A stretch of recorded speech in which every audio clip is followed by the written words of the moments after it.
নগাঁও আৰক্ষীক পুনৰ চেলেঞ্জ চোৰৰ নগাঁও ঢিঙত দিন দুপৰতে সংঘটিত হল চুৰিকাণ্ডৰ ঘটনা লুটি নিলে প্ৰায় 7 লক্ষাধিক টকাৰ ধন সোণৰ আ অলংকাৰৰ লগতে সা সামগ্ৰী নগাঁওৰ ঢিঙৰ সোণাৰী গাঁৱৰ এহিয়া খান নামৰ ব্যক্তিগৰাকীৰ বাসগৃহত দিন দুপৰতে সংঘটিত চুৰিকাণ্ডই উদগলে অসম আৰক্ষীৰ ফুপুলা স্বৰূপটো আৰক্ষী প্ৰশাসন থকাৰ পাছতো নিৰাপত্তাহীনতাত ভুগিছে ঢিঙৰ ৰাইজ যি সময়ত ঢিঙত চোৰৰ সন্ত্ৰাসৰ বাবে অতিৰিক্ত আৰক্ষী কামাণ্ডো বাহিনী মোতায়েন কৰি ঢিঙৰ অলিয়ে গলিয়ে টহল দি ফুৰিছে ঠিক সেই সময়তে নগাঁও আৰক্ষীক বুঢ়া আঙুলি দেখুৱাই পুনৰ চোৰে ধন সোণ সা সামগ্ৰী লুটি নিয়া ঘটনাই উদঙাইছে আৰক্ষী বিভাগৰ ফুপুলা স্বৰূপটো বৰ্তমান ঘটনাস্থলীত ঢিং আৰক্ষী উপস্থিত হৈ স্নিফাৰ ডগৰ সহায়ত চলাইছে চোৰ বিচাৰি অভিযান ৰাতিপুৱা আজি ঘৰত মানে কোনো নাছিলে তো 10:30 মানত মই অফিচ ওলাই গ'লোঁ অফিচ ওলাই যোৱাৰ পিছত মই আহি পাইছোঁ সন্ধিয়া 5টা বজাত 5টা বজাত আহি দেখোঁ মানে গ্ৰিল চিল লক তথাপিও মানে মই খুলিলোঁ দৰ্জা খুলি যেতিয়াই মানে মই দেখিলোঁ আৰু গোটেইখন মানে চদলি ভেদলি হৈ আছে গোটেইখিনি বস্তু চুৰ হৈ গ'ল আৰু তেতিয়া লগে লগে মানে মই সোমাই যাবলৈ অলপ সাহস নকৰিলোঁ তাৰপিছত কাষৰ মানুহ দাদা এজন আছিলে তেখেতক লৈ দুইজনে সোমাই দেখি গোটেইখন মহিলা হৈ আছে গদ্ৰেজ চদ্ৰেজ ভাঙিছে কিবাকিবি এইবিলাক চব ভাঙা হৈ আছে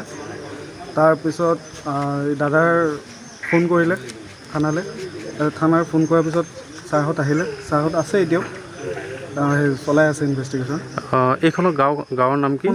সোণাৰী গাঁও ঘটনাটো আপোনালোকে কেইটা বজাত গম পাইছে চুৰ হৈছে বুলি 5টা বজাত গম পাইছে সন্ধিয়া 5টা বজাত আচ্ছা কি বস্তু নিছে বস্তু নিয়া এতিয়াও আমি টাচ কৰা নাই একো আমি তেওঁলোকৰ যিখিনি কাম আছে পুলিচৰ সেইখিনি শেষ হ'লে আমি চাব পাৰিম আৰু মানে আগফাল দি গেট অলংকাৰ আছে সেইখিনি নিছিলে টকা পইচা অকণমান আছিল সেইখিনি মানে গেট ভাঙি পেলাই সোমাইছে নে খিৰিকী দি সোমাইছিলে আপোনাৰ গ্ৰিল চিল চব বন্ধ দৰ্জা চৰ্জা বন্ধ কোনফালে সোমাইছিলে আপোনাৰ এটা চাইডে মানে সিটো চাইডে গ্ৰিল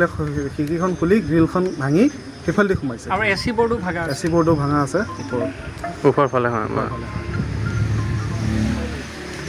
এতিয়া পুলিচে আহি তদন্ত কৰি আছে ইনভেষ্টিগেশ্যন চলাই আছে ঢিং আৰক্ষী আহিছে ঢিং আৰক্ষীৰ লগতে ডগ স্কোৱাড আহিছে ডগ স্কোৱাডো আহিছে তেওঁলোকে কি খবৰ পায় তাৰপিছতহে আমি গোটেইখিনি সোমাই ক'ত কি হৈছে নহৈছে চাব পাৰিম দেখা পোৱা গৈছে যে ডিঙত চোৰৰ যি দৌৰাত্ম্য ইয়াত দিনে দিনে বৃদ্ধি পাইছে ইতিমধ্যে আপোনালোকে নিশ্চয় গম পাইছে ডিঙৰ বিভিন্ন প্ৰান্তত হৈ আছে গতিকে আজিও আপোনালোকৰ ঘৰত হৈছে এতিয়া কি আহ্বান জনাব আমি এইটোৱে আহ্বান জনাম যিখিনি যি হৈ আছে এইখিনি